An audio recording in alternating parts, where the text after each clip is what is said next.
اللہ تبارک و تعالیٰ نے اپنے بندوں پر انعام کرنے کے لیے، اپنے بندوں پر رحمت کرنے کے لیے بہت سارے ایسے مواقع بنائے ہیں، بہت سارے ایسے ایام پیدا کیے ہیں جن کے اندر انسان عمل کر کے اللہ تعالیٰ کے بہت زیادہ قریب ہو سکتا ہے۔ یہ سال کے اندر کچھ خاص موقع آتے ہیں۔ ویسے تو انسان کو سارا سال ہی اللہ کی عبادت کرنی چاہیے اور سارا سال ہی اللہ کی رضامندی اور خوشنودی کے لیے بڑھ چڑھ کر کوشش کرنی چاہیے، لیکن ہر سال میں ایک ایسا مہینہ اللہ کی توفیق سے ہماری زندگیوں میں آتا ہے جو مہینہ تمام تر مہینوں کا سردار ہے، جو مہینہ برکات کا مہینہ ہے، جو رحمتوں کا مہینہ ہے، جو بخششوں کا مہینہ ہے، جو جہنم سے آزادیوں کا مہینہ ہے، جنت میں داخلے کا مہینہ ہے۔ یہ مہینہ ہم سے 2 3 4 دن کے فاصلے پر ہے، تو ہمیں اللہ تعالیٰ سے یہ دعا کرنی چاہیے، اے کرم والے رب، اے عظمتوں والے رب، تو بہت عظیم ہے، بہت کریم ہے، ہمیں اس رمضان کی جو مبارک ساعتیں ہیں ان سے محروم نہ کرنا۔ اے اللہ ہمیں توفیق دے کہ ہم رمضان کے ان مبارک دنوں میں تیری عبادت کر سکیں، اور ہماری زندگی کو اتنا بڑھا دے کہ ہم رمضان کے ان مبارک دنوں میں تجھے راضی کرنے کی کوشش کر سکیں۔ ہمارے جو اسلاف گزرے ہیں، اللہ کے نیک بندے اولیاء اللہ گزرے ہیں، وہ رمضان آنے سے پہلے ہی رمضان کے لیے دعائیں کیا کرتے تھے، اے اللہ ہمیں رمضان عطا کر دے، اے اللہ ہمیں رمضان فراہم کر دے کہ ہم رمضان کے مہینے میں تیری عبادت کر سکیں۔ اور جب رمضان گزر جاتا تو گزرنے کے بعد اللہ سے پھر دعائیں کرتے تھے، اور دعائیں یہ ہوتی تھی کہ اللہ جو کچھ ہم نے تھوڑی بہت ٹوٹی پھوٹی نیکیاں کی ہیں، ٹوٹی پھوٹی عبادات کی ہیں، اللہ اپنی رحمت سے، اپنے کرم سے اس میں خصوصی اضافہ کر کے اپنے ہاں اس کو شرف قبولیت عطا فرما دے۔ تو یہ بہت بڑا مہینہ ہے، بہت عظیم مہینہ ہے، اور ممکن ہے کہ سوموار کے دن روزہ ہو جائے، اور اگر سوموار کو نہ ہوا تو منگل کو تو ہونا ہی ہونا ہے۔ تو سامعین محترم، رسول اللہ صلی اللہ علیہ وسلم کا مبارک فرمان ہے، صحیح بخاری اور صحیح مسلم کی روایت ہے، آپ نے فرمایا کہ بنی الاسلام علی 5، دین اسلام کی بنیاد 5 چیزوں کے اوپر رکھی گئی ہے۔ ان میں سے پہلی چیز کلمہ شہادت کا اقرار ہے، کہ انسان اس بات کی گواہی دے کہ اللہ کے سوا اس کائنات میں کوئی عبادت کے لائق نہیں، اور انسان اس بات کی گواہی دے کہ محمد الرسول اللہ صلی اللہ علیہ وسلم اللہ کے بندے اور اس کے رسول ہیں۔ اور پھر دوسری بات، انسان اسلام میں داخل ہو جاتا ہے کلمہ شہادت پڑھنے کے بعد، لیکن ابھی بنیاد مکمل نہیں ہوئی، دین اسلام کی عمارت نامکمل ہے۔ دوسرا رکن دین اسلام کا اقامت الصلاۃ ہے، نماز کو قائم کرنا ہے، اور تیسرا رکن ایتاء الزکوٰۃ ہے، زکوٰۃ کو ادا کرنا، اور چوتھا رکن صوم رمضان، رمضان کے روزے رکھنا ہے، اور 5واں رکن حج بیت اللہ۔ کسی کے پاس استطاعت ہے تو اس پر یہ لازم ہو جاتا ہے کہ وہ اس 5ویں رکن کو ادا کرے۔ تو ان 5 ارکان میں سے ایک اہم ترین رکن کیا ہے؟ رمضان کے روزے۔ جو رمضان کے روزوں کا اہتمام نہیں کرتا تو گویا وہ دین اسلام کی بنیادوں کو ہلا رہا ہے، اس کا اسلام، اس کی جو اسلام کی عمارت ہے وہ اللہ تعالیٰ کے ہاں کمزور ہے، ناقابل قبول ہے۔ اور رسول اللہ صلی اللہ علیہ وسلم کے پاس ایک دیہاتی آیا، حضرت ابو ہریرہ فرماتے ہیں کہ اس نے آ کر اللہ کے رسول صلی اللہ علیہ وسلم کے سامنے یہ بات رکھی، دلنی علی عمل اذا عملته دخلت الجنہ، اے اللہ کے حبیب مجھے ایک ایسا عمل بتلائیے جو میں کروں تو جنت میں داخل ہو جاؤں۔ اللہ اکبر کبیرہ۔ اس زمانے کے بدو دیہاتی بھی کیسے قیمتی سوال کیا کرتے تھے۔ آج ہمارے سوالات صرف یہ ہوتے ہیں کہ مجھے دنیا کمانے کا طریقہ بتا دو، مجھے کوئی اچھی سی ڈگری بتا دو، کوئی اچھے سے اچھی جاب بتا دو. آج ہم ایک دوسرے سے سوال اسی حوالے سے کرتے ہیں، لیکن یہ بدو ہمارے بڑے بڑے پڑھے لکھے لوگوں سے زیادہ سمجھدار ہے کہ اس نے آ کر وہ سوال کیا جو اس کو ابھی کام آ رہا ہے. اس وقت وہ اپنی قبر میں ہوگا، فوت ہوئے میں پتہ نہیں کتنا عرصہ ہو چکا ہے، صدیاں بیت چکی ہیں، لیکن اس کو یہ سوال ابھی کام آ رہا ہے. دلنی علی عمل اذا عملته دخلت الجنہ، اے اللہ کے حبیب مجھے ایسا عمل بتلائیے جس عمل کو میں کر گزروں اور اللہ کی جنتوں کا مہمان بن جاؤں. تو رسول اللہ صلی اللہ علیہ وسلم نے کیا فرمایا؟ تعبد اللہ لا تشرک بہ شیئا، پہلا کام تو نے یہ کرنا ہے کہ اللہ کی عبادت کرنی ہے، اور اللہ کی عبادت میں کسی کو شریک نہیں کرنا. کوئی کتنا ہی بڑا کیوں نہ آ جائے، کوئی اپنے آپ کو ولی کہے، کوئی رسول کہے، کوئی امام کہے، کچھ بھی کہے، اللہ کی ذات کے برابر تو نے کسی کو بھی شریک نہیں کرنا. عبادت صرف اور صرف اللہ کی کرنی ہے. ہر قسم کی عبادت جس میں دعا ہے، جس میں مناجات ہیں، جس میں پکارے ہیں، جس میں ہر قسم کی عبادت جس کو آپ عبادت کہہ سکتے ہیں، وہ سارے کا سارا کس کے لیے ہوگا؟ اللہ کے لیے ہوگا. پہلا کام تم نے یہ کرنا ہے. دوسرا کام وَتُقِيمُ الصَّلَاةَ الْمَكْتُوبَةَ، فرمایا جو دن میں 5 نمازیں فرض ہیں ان کو تو نے کیا کرنا ہے؟ ادا کرنا ہے، ان کو قائم کرنا ہے. نماز سے چھٹی کوئی نہیں. تیسری بات وَتُؤَدِّي الزَّكَاةَ الْمَفْرُوضَةَ، جو زکوٰۃ اگر تو صاحب نصاب بن جائے اور تیرے اوپر زکوٰۃ فرض ہو جائے تو اس زکوٰۃ کو تو نے ادا کرنا ہے. اور پھر آپ نے فرمایا چوتھی بات وَتَصُومَ رَمَضَانَ، اور جب رمضان کا مہینہ تیری زندگی میں آ جائے تو نے رمضان کے روزے رکھنے ہیں. اللہ اکبر کبیرہ. اس وقت حج کی آپ نے بات نہیں کی، ہو سکتا ہے اس وقت حج فرض نہ ہوا. تو رسول اللہ صلی اللہ علیہ وسلم کا یہ فرمان سننے کے بعد وہ پلٹتا ہے اور اللہ کی قسم اٹھا کے یہ بات کہتا ہے والذی نفسی بیدی، اس ذات کی قسم ہے جس کے ہاتھ میں میری جان ہے، لا ازید علی ھذا، میں اس سے زیادہ نہیں کروں گا. اے اللہ کے رسول جو مجھے آپ نے بتا دیا ہے نا، میں اس سے زیادہ نہیں کروں گا، بس اتنا ہی کروں گا جتنا آپ نے مجھے بتا دیا ہے. اللہ اکبر. قال النبی صلی اللہ علیہ وسلم، اللہ کے پیارے حبیب نے اس کے اس جذبے اور اس کے اس وعدے کو دیکھتے ہوئے فرمایا من سرہ ان ينظر الى رجل من اہل الجنہ فلینظر الى ھذا، فرمایا جس کسی کو اس بات کی خواہش ہو کہ وہ کسی جنتی انسان کو دنیا میں دیکھنا چاہتا ہے تو وہ اس انسان کو دیکھ لے. یہ کس نے فرمایا ہے؟ اللہ کے رسول نے فرمایا. جس کسی کو خواہش ہو کہ وہ کسی کو اس دنیا کے اندر جنتی انسان کو دیکھنا چاہتا ہے اپنی آنکھوں کے ساتھ، اس کو دیکھ لے جس نے میرے ساتھ اس بات پر وعدہ کر لیا ہے. کتنی بڑی بات ہے. سامعین محترم، رسول اللہ صلی اللہ علیہ وسلم کے زمانے میں ایک اور واقعہ پیش آیا. حضرت طلحہ بن عبید اللہ اس واقعے کو روایت کرنے والے ہیں. فرماتے ہیں کہ اللہ کے حبیب صلی اللہ علیہ وسلم کے پاس 2 آدمی آئے اور دونوں نے آ کر اسلام قبول کیا. ان میں سے ایک شخص بہت زیادہ نمازی، بہت زیادہ دین کے کام میں آگے بڑھنے والا، اور پھر اس کی قسمت ایسے کھلی، اس کو ایسے اللہ تعالیٰ نے چنا کہ وہ میدان جہاد میں شہید بھی ہو گیا. عبادت میں بھی بہت آگے، اللہ تعالیٰ کو راضی کرنے کے کاموں میں بہت آگے، اور ساتھ اللہ نے یہ سعادت دی کہ وہ شہادت کے بلند مرتبے پر فائز بھی ہو گیا. فرماتے ہیں کہ جو دوسرا آدمی تھا، وہ دوسرا آدمی اس کے 1 سال بعد اپنی طبی موت فوت ہوتا ہے، اپنے بستر کے اوپر فوت ہوتا ہے. کہتے ہیں کہ میں نے خواب دیکھا، اور خواب میں نے بڑا عجیب منظر دیکھا. منظر میں نے یہ دیکھا کہ وہ آدمی جو 1 سال بعد فوت ہوا تھا، وہ اس پہلے والے سے، اس شہید سے جنت میں پہلے داخل ہو جاتا ہے. میں حیران ہو گیا. میں نے لوگوں کے سامنے اس خواب کو تذکرہ کیا، لوگ بھی حیران ہو گئے کہ وہ آدمی جو 1 سال بعد فوت ہوا ہے، شہید بھی نہیں ہوا ہے، اس کی عبادت بھی اتنی زیادہ نہیں تھی، وہ اس شہید سے پہلے جنت میں کیسے داخل ہو گیا؟ صحابہ حیران ہوئے، اللہ کے رسول صلی اللہ علیہ وسلم کی خدمت میں حاضر ہوئے، آ کر عرض کی اللہ کے رسول ہم نے طلحہ بن عبید اللہ نے یہ خواب دیکھا ہے، یہ کیا ہوا ہے؟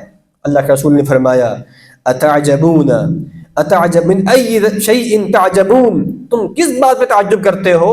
وہ کہنے لگے اللہ کے رسول وہ جو پہلا آدمی تھا وہ عبادت میں زیادہ تھا، وہ شہید بھی ہوا ہے، اور یہ دوسرا آدمی عبادت میں اتنا زیادہ نہیں تھا، بس یہ ہے کہ فرائض پورے کرتا تھا، لیکن 1 سال بعد اپنی طبی موت فوت ہوا ہے، یہ اس سے آگے نکل گیا. یہ بات بڑی تعجب والی ہے. اللہ کے رسول صلی اللہ علیہ وسلم نے کیا فرمایا؟ آپ نے فرمایا الیس قد مکث ھذا بعدہ سنۃ، مجھے بتاؤ کیا یہ اس کے 1 سال بعد تک زندہ نہیں رہا ہے؟ کہا بالکل زندہ رہا ہے۔ فأدرک رمضان فصامہ، کیا اس کو رمضان کے مہینہ ملا تھا کہ نہیں ملا تھا؟ یہ جو 1 سال بعد فوت ہوا ہے، اس کو رمضان کا مہینہ ملا تھا کہ نہیں ملا تھا؟ اگر ملا تھا تو اس نے رمضان کے روزے بھی رکھے ہیں۔ پھر آپ نے فرمایا وصلی کذا وکذا، اس نے تو فرض نمازیں بھی پڑھی ہیں، سجدے بھی کیے ہیں اللہ کے سامنے۔ فلما بینہما ابعد مما بین السماء والارض، فرمایا اس بعد میں فوت ہونے والے اور اس پہلے فوت ہونے والے، شہید ہونے والے کے درمیان اتنا جنت میں فاصلہ ہے، اتنا فرق ہے ان کے درجات میں جتنا آسمان و زمین کے درمیان فرق ہے۔ جو بعد میں جانے والا وہ پہلے جانے والے سے اتنا اوپر چلا گیا ہے مقام و مرتبے کے اعتبار سے جتنا آسمان و زمین کے درمیان فاصلہ ہے۔ کیا مطلب ہے؟ کہ جس کو زندگی میں رمضان مل گیا وہ اس شہید سے آگے بڑھ گیا، اس شہید سے آگے بڑھ گیا، تو یہ بڑی سعادت کی بات ہے۔ اس لیے اللہ کے رسول کا فرمان کیا ہے؟ طوبی لمن طال عمرہ وحسن عملہ، اس شخص کے لیے خوشخبری ہے، اس شخص کے لیے بشارت ہے جس کی عمر لمبی ہوئی اور اس کا عمل بھی اچھا ہوا۔ انسان کی عمر لمبی ہو اور زندگی اچھے کاموں میں گزری ہو تو اس کا مقام بھی اللہ تعالیٰ کے ہاں بہت بڑھ جاتا ہے، وہ دوسرے لوگوں سے بہت آگے نکل جاتا ہے۔ اس کی زندگی میں 60 بار رمضان آیا، اس کی زندگی میں 80 بار رمضان آیا، 90 سال اس نے زندگی گزاری، 90 بار رمضان آیا، تو کیا خیال ہے وہ 50 سال والے سے آگے نہیں بڑھ جائے گا؟ کتنا آگے بڑھ جائے گا، کتنا اس کو اللہ کے ہاں مقام ملے گا۔ تو سامعین محترم، یہ رمضان اللہ کی بڑی نعمت ہے۔ اور اسی طرح یہ بات بھی سمجھ لیجئے، حضرت ابو ہریرہ رضی اللہ تعالیٰ عنہ فرماتے ہیں، روایت کرتے ہیں، فرماتے ہیں کہ اللہ کے رسول صلی اللہ علیہ وسلم نے یہ بات ارشاد فرمائی کہ جب رمضان آتا ہے، جب رمضان آتا ہے، اذا كانت اول لیلۃ من رمضان صفدت الشیاطین، فرمایا کہ جب رمضان کی پہلی رات ہوتی ہے، جیسے ہی رمضان کا چاند نظر آتا ہے تو پہلا کام اس کائنات کے اندر کیا ہوتا ہے کہ شیاطین کو اللہ تعالیٰ پکڑ کے جکڑ دیتا ہے۔ ساری کائنات میں سے شیاطین کو اکٹھا کر کے، جو انسان کا ازلی اور ابدی دشمن ہے، انتہائی خطرناک دشمن ہے، اللہ ہمارے اس دشمن کو بند کر دیتا ہے۔ صفدت الشیاطین، اور اس کے ساتھ جتنے بھی سرکش جن ہوتے ہیں، جو بھی اس کے حواری ہوتے ہیں، اس کے مددگار ہوتے ہیں، ان ساروں کو جکڑ دیا جاتا ہے، سب بند ہو جاتے ہیں، قید خانے میں ڈال دیے جاتے ہیں۔ اور پھر آپ نے فرمایا وَغُلِّقَتْ أَبْوَابُ النَّارِ فَلَمْ يُفْتَحْ مِنْهَا بَابٌ، فرمایا کہ جہنم کے سارے دروازے بند کر دیے جاتے ہیں۔ اللہ اکبر کبیرہ، جہنم کے دروازے بند ہو جاتے ہیں۔ رمضان کے آتے ساتھ ہی جہنم کے دروازے بند، کوئی ایک دروازہ بھی جہنم کا کھلا نہیں رہتا۔ پھر آپ نے فرمایا وَفُتِحَتْ أَبْوَابُ الْجَنَّةِ فَلَمْ يُغْلَقْ مِنْهَا بَابٌ، جہنم کے دروازے بند ہوئے اور جنت کے دروازے کھول دیے گئے، سارے جنت کے دروازے کھول دیے جاتے ہیں، اور کوئی ایک دروازہ بھی ایسا نہیں ہوتا جو جنت کا ہو اور وہ کھلا نہ ہو، سب دروازے کھول دیے جاتے ہیں۔ پھر اللہ کے رسول نے فرمایا وَنَادَى مُنَادٍ يَا بَاغِيَ الْخَيْرِ أَقْبِلْ وَيَا بَاغِيَ الشَّرِّ أَقْصِرْ، فرمایا کہ ایک آواز لگانے والا آواز لگاتا ہے۔ اللہ کے رسول نے فرمایا ایک آواز لگانے والا آواز لگاتا ہے، ایک اعلان کرتا ہے، اور ہمارا ایمان ہے جو اللہ کے رسول نے فرمایا ٹھیک فرمایا۔ اگر آپ نے کہا ہے کہ اعلان ہوتا ہے تو ہوتا ہے، ہمیں وہ اعلان سنائی دے یا نہ دے، لیکن اللہ کے رسول نے جب کہہ دیا ہے تو آپ سچے انسان ہیں، آپ کی بات پر ہمارا ایمان اور یقین ہے۔ ہم وہ اعلان سنتے نہیں، لیکن آپ کی زبان سے ہم نے سنا تو بس کے مطلب ہے اعلان ہوتا ہے۔ اور اعلان ہوتا کیا ہے؟ اعلان یہ ہوتا ہے یا باغی الخیر اقبل، اے خیر کو طلب کرنے والے، اے اللہ کی خوشنودی کو طلب کرنے والے، اے اپنی بخشش کو چاہنے والے، اے اللہ سے معافیا مانگنے کی خواہش رکھنے والے، اے نمازیں پڑھنے والے، اے روزے رکھنے والے، اقبل، آگے بڑھ، آگے بڑھ، محنت کر، خیر کے کام میں اور آگے بڑھ، محنت کر، زیادہ مشقت برداشت کر، اس مہینے کے اندر عبادت کر کے اللہ کو راضی کر لے۔ اور دوسری طرف وہ یہ بھی اعلان کرتا ہے وَيَا بَاغِيَ الشَّرِّ أَقْصِرْ، اے شر کو طلب کرنے والے، سارا سال گناہ کرنے والے، سارا سال نمازوں کا اہتمام نہ کرنے والے، سارا سال اللہ کو ناراض کرنے والے، بس کر دے، رک جا، رک جا، بہت ہو گئی ہے، بہت تو نے اللہ کو ناراض کر دیا ہے، بہت تو نے بغاوتیں کر لی ہیں، بہت نافرمانیاں کر لی ہے، اقصر، اب رک جا، بس کر دے، رمضان شروع ہو چکا ہے، رمضان آ گیا، کچھ تو اللہ کا خوف کر لے، اقصر۔ اور وہ اعلان کرتا ہے، اور پھر اللہ کے رسول نے فرمایا وَلِلَّهِ عُتَقَاءُ مِنَ النَّارِ وَذَلِكَ فِي كُلِّ لَيْلَةٍ، فرمایا کہ اللہ تعالیٰ روزانہ رمضان کی ہر رات میں جہنم کی آگ سے لوگوں کو آزاد کرتے ہیں۔ اللہ اپنی شان کے مطابق جہنم کی آگ سے لوگوں کو آزاد کرتے ہیں، جتنا اللہ چاہتا ہے اتنا اللہ تعالیٰ اپنی مرضی سے جہنم کی آگ سے لوگوں کو آزاد کر دیتے ہیں۔ سامعین محترم، رمضان مبارک نیکیوں کا سیزن ہے، یہ کمانے کا سیزن نہیں ہے، یہ شاپنگ کا سیزن نہیں ہے۔ افسوسناک صورتحال یہ ہے کہ شیطان تو بند ہو جاتا ہے، شیطان تو بند ہو گیا اور باقی جو اس کے ساتھ اس کے حوالی تھے وہ سارے بند ہو گئے، لیکن ہمارا نفس کھلا ہوتا ہے، ہماری جو اپنی خواہشات ہیں وہ کھلی ہوتی ہیں۔ اس لیے آپ دیکھیں کہ رمضان کے اندر بھی بازاروں کا حال کیا ہے۔ رمضان آنے سے پہلے ہی ہمارے تاجروں نے پوری دکانیں بھر لی ہوتی ہیں کہ ہم نے رمضان میں اس دفعہ خوب سیل کرنی ہے، رمضان میں ہم نے گارمنٹس کا کاروبار صحیح کرنا ہے، کپڑے کا کاروبار صحیح کرنا ہے، ہم نے کرانے کا کام صحیح کرنا ہے، صحیح فروٹ بیچنا ہے۔ ہم نے رمضان کو دنیا کمانے کا ذریعہ بنا لیا، اور رمضان دین کمانے کے لیے آیا تھا، رمضان کا مہینہ جنت کمانے کے لیے آیا تھا۔ ہم نے افسوسناک صورتحال یہ ہے کہ رمضان کو بھی اپنی دنیا کمانے کا سب سے اہم ترین ذریعہ بنا لیا۔ پورا سال درزی حضرات پورا سال اتنا کام نہیں کرتے جتنا رمضان میں کرتے ہیں، اور رمضان کی وہ مبارک راتیں جن راتوں کے بارے میں اللہ کے رسول نے فرمایا کہ ایک رات لیلۃ القدر خیر من الف شہر، 1000 مہینے سے افضل رات ہے، اس رات میں بھی یہ لوگ اپنی دکانوں سے باہر نہیں نکلتے۔ انا للہ و انا الیہ راجعون۔ کس قدر محرومی ہے، کس قدر افسوسناک صورتحال ہے کہ اگر رمضان کے اندر بھی ہماری روٹین نہیں بدلی ہے تو پھر دنیا کے اندر اور کون سا مہینہ آئے گا، پھر اور کون سے ایام اللہ اور پیدا کرے گا ہمارے لیے؟ یہی تو دن تھے نیکیاں کمانے کے، یہی تو دن تھے استغفار کرنے کے، یہی تو دن تھے اللہ کی عبادت کرنے کے۔ ہم نے انہی دنوں کو ریڑیوں پہ ضائع کر دیا، ہم نے انہی دنوں کو کھانے پینے میں ضائع کر دیا۔ گھروں میں خواتین ہیں، ان بیچاریوں پر بھی ہم بوجھ ڈال دیتے ہیں کہ عصر کی نماز کے بعد وہ شروع ہوتی ہیں اور مغرب تک ان کی جان نہیں چھٹتی ہے۔ آج آپ نے جناب پکوڑے بھی بنانے ہیں، سموسے بھی بنانے ہیں، چکن رول بھی بنانے ہیں، کچوریاں بھی بنانی ہیں، چاٹ بھی بنانی ہے، چنا چاٹ، فروٹ چاٹ، پتہ نہیں کون کون سی چاٹ بچے ان سے ڈیمانڈ کرتے ہیں، اور جنہوں نے روزہ نہیں رکھا ہوتا وہ زیادہ ڈیمانڈ کرتے ہیں۔ افسوسناک صورتحال ہے۔ وہ خواتین جو رمضان کا وہ مبارک وقت ہوتا ہے، عصر کے بعد دعاؤں کی قبولیت کا وقت ہوتا ہے، اللہ تعالیٰ کے وظائف کرنے کا وقت ہوتا ہے، اللہ سے مدد مانگنے کا وقت ہوتا ہے، وہ خواتین سارا وقت کچن میں ضائع کر دیتی ہیں، سارا وقت خالی ہمارے چسکوں کے چکر میں، ہماری خواہشات اور پیٹ کو پالنے کے چکر میں کہ ہم نے افطاری میں ظلم کرنا ہوتا ہے اپنے پیٹ کے اوپر۔ اور جو افطاری میں اتنا کھائے گا، مجھے بتلائیں کیا خیال ہے وہ رات کو قیام اللیل کر سکتا ہے؟ وہ تراویح کی نماز پڑھ سکتا ہے؟ نہیں پڑھ سکتا۔ تو ہم نے رمضان کو کھانے پینے کا، رمضان کو اپنی دنیا کمانے کا اور رمضان میں سیل لگانے کا مہینہ بنا دیا ہے۔ اور اللہ کے بندوں، یہ نیکیوں کی سیل ہے۔ یہاں پر رمضان میں نیکیاں کمانے کا سیزن ہے، اور پھر بعض لوگ رمضان میں شاپنگ تیز کر دیتے ہیں۔ رمضان شاپنگ کا مہینہ ہے کیا؟ اللہ نے رمضان کوئی ایک مجھے حدیث سنا دیجئے، کوئی قرآن پاک کی ایک آیت مجھے بتلا دیجئے جس میں اللہ نے کہا ہو رمضان میں شاپنگ کرو۔ سمجھدار لوگ، اللہ کے نیک بندے آج بھی ایسے ہیں، الحمدللہ آج بھی ایسے اللہ کے نیک بندے موجود ہیں جو رمضان آنے سے پہلے پہلے اپنی عید کی شاپنگ مکمل کر لیتے ہیں۔ ان کو پتا ہوتا ہے کہ ہم نے اتنا رمضان ضائع نہیں کرنا، اپنے سارا راشن لے آتے ہیں، اپنے سارے کپڑے لے آتے ہیں، سلائی کے لیے دے دیتے ہیں تاکہ رمضان میں ہمیں یہ کام نہ کرنا پڑے۔ افسوسناک صورتحال یہ ہے، رمضان کی راتوں میں ہماری خواتین باہر نکل جاتی ہیں، بستی کے بازار بھرے ہوتے ہیں، نوآباد کے بازار بھرے ہوتے ہیں۔ کون ہے جو روکے گا؟ کون قوم کو بتائے گا کہ یہ راتیں ضائع کرنے والی نہیں ہیں؟ خدا را یہ راتیں ضائع کرنے والی نہیں ہیں، یہ بہت قیمتی راتیں ہیں۔ مرنے کے بعد انسان حسرت کرے گا، مرنے کے بعد انسان قبر میں روئے گا، پیٹے گا، کاش کہ میں نے ان راتوں کو ضائع نہ کیا ہوتا۔ تو اپنی شاپنگ رمضان سے پہلے ختم کریں، اپنے گھروں کے اندر یہ ترتیب بنائیں، اپنا راشن پہلے پورا کر لیں تاکہ رمضان میں آپ کو بازاروں میں اپنا وقت ضائع نہ کرنا پڑے۔ سامعین محترم، رسول اللہ صلی اللہ علیہ وسلم کا ایک اور فرمان سن لیجئے۔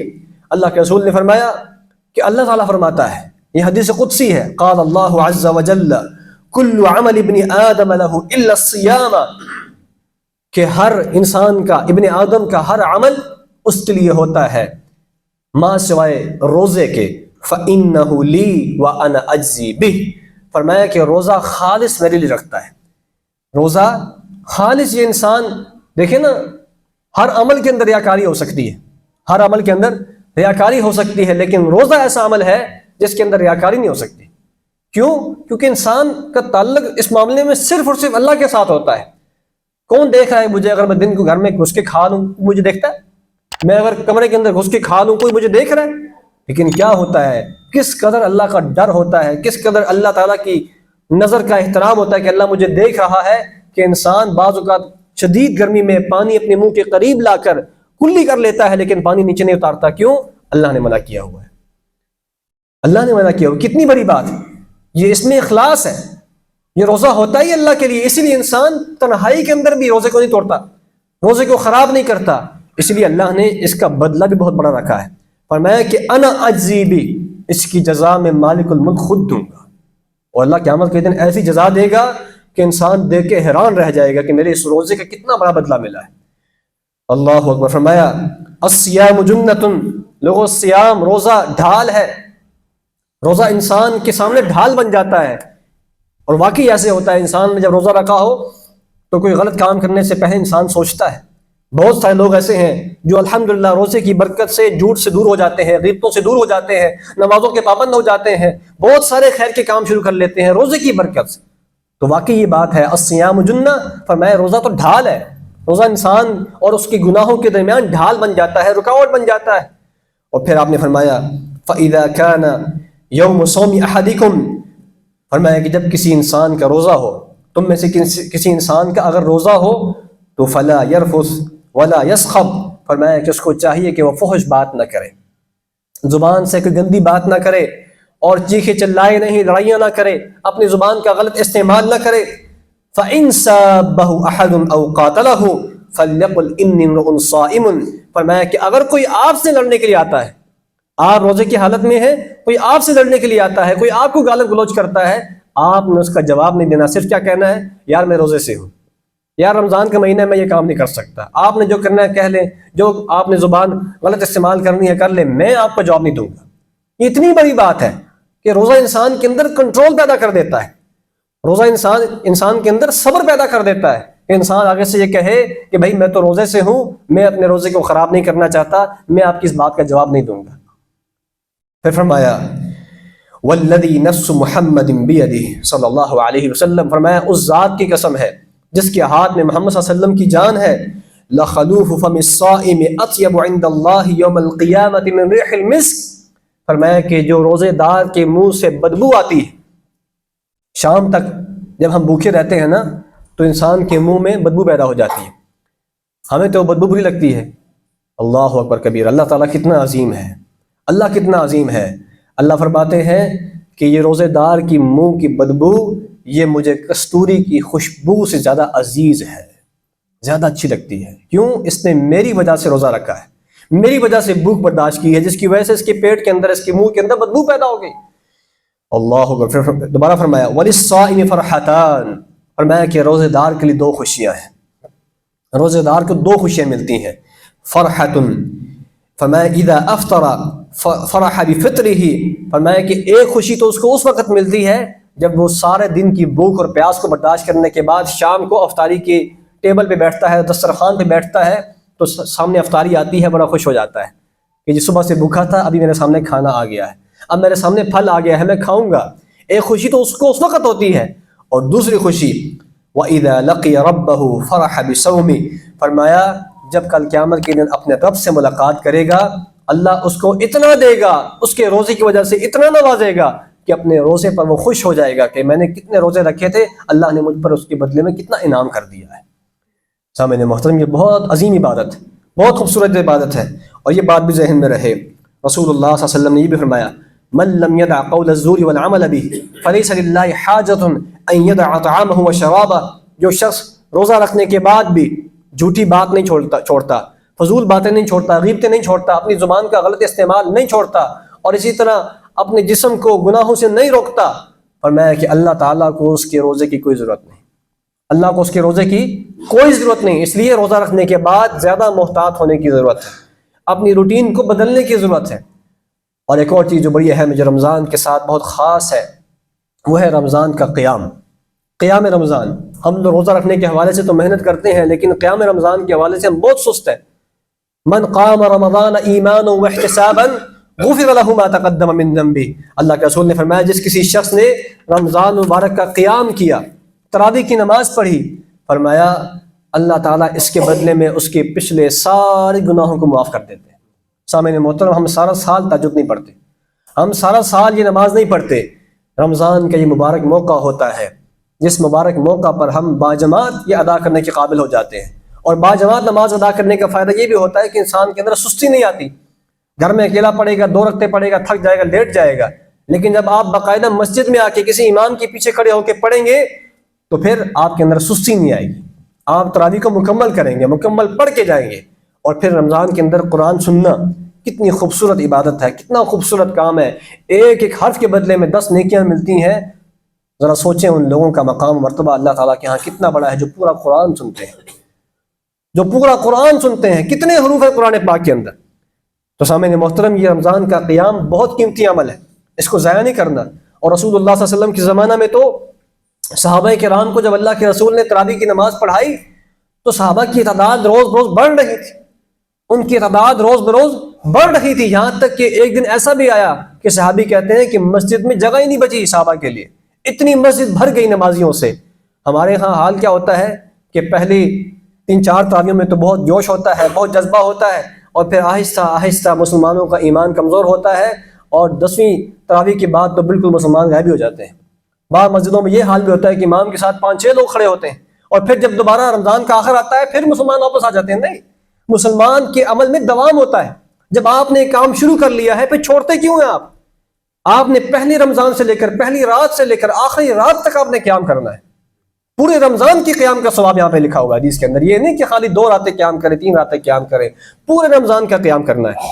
اور پھر آخری بات، رسول اللہ صلی اللہ علیہ وسلم کے قیام کے حوالے سے حضرت عائشہ سے سوال کیا گیا. صحیح بخاری کی روایت ہے، حضرت عائشہ سے سوال کیا گیا، اے اماں جان یہ بتلائیے اللہ کے رسول صلی اللہ علیہ وسلم کی رمضان کے اندر نماز کیسی ہوتی تھی؟ اماں عائشہ نے فرمایا ما كان يزيد في رمضان ولا في غيره على 11 ركعة. فرمایا کہ اللہ کے رسول صلی اللہ علیہ وسلم رمضان ہو یا رمضان کے علاوہ کوئی اور مہینہ ہو 11 رکعات سے زیادہ نہیں پڑھتے تھے. 11 رکعات سے زیادہ نہیں پڑھتے تھے. جو آپ کی تراویح کی نماز تھی یا قیام اللیل تھا وہ 11 رکعات تھی. اور پھر آپ نے فرمایا اس کی تفصیل بیان کی، یصلی 4 رکعات. اللہ کے رسول صلی اللہ علیہ وسلم 2 کر کے 4 رکعتیں پڑھتے. فلا تسأل عن حسنہن وطولہن. اماں عائشہ فرماتی ہیں کہ اے میرے شاگرد، اے سوال کرنے والے، تو ان نماز یا اس نماز تراویح کے حسن اور اس کی خوبصورتی کے حوالے سے سوال ہی نہ کر. یہ بات ہم کیوں کہتے ہیں؟ یار اس کے بارے میں تو سوال ہی نہ کریں. اتنی خوبصورت تراویح کی نماز ہوتی تھی اللہ کے رسول کی، اور اتنی لمبی ہوتی تھی کہ ہم بتا ہی نہیں سکتے کتنی لمبی ہوتی تھی. یہاں تک کہ بعض صحابہ کہتے ہیں کہ اللہ کے رسول تراویح کی نماز کو اتنا لمبا کرتے تھے کہ ہمیں خوف ہوتا تھا کہ کہیں ہماری سیر ہی نہ رہ جائے. ہماری تراویح ٹوٹل 1 گھنٹے کی 1.25 گھنٹے کی ہوتی ہے، ہم اس میں بھی پریشان ہو جاتے ہیں، اس میں بھی بھاگ جاتے ہیں. فلا تسأل عن حسنہن وطولہن. فرمایا کہ 4 ہو گئیں، اس کے بعد دوبارہ آپ تھوڑا سا آرام کر کے پھر آپ 4 رکعتیں پڑھتے تھے.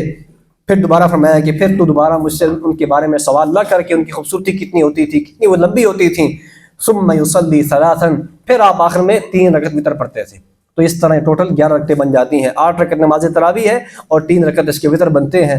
سامعین محترم، رسول اللہ صلی اللہ علیہ وسلم کے زمانہ کے بعد جب حضرت عمر کا زمانہ آیا تو مطلع امام مالک کی روایت ہے، اور یہ حدیث نمبر 256 ہے، جس میں حضرت سعید بن یزید فرماتے ہیں کہ حضرت عمر بن خطاب رضی اللہ تعالیٰ عنہ نے ابی بن کعب جو قاری قرآن تھے، بہت مشہور قاری تھے، ان کو اور حضرت تمیم داری کو، ان دونوں کو اس بات کا حکم دیا کہ یہ لوگوں کو 11 رکعتیں پڑھائیں، تراویح کی نماز پڑھائیں.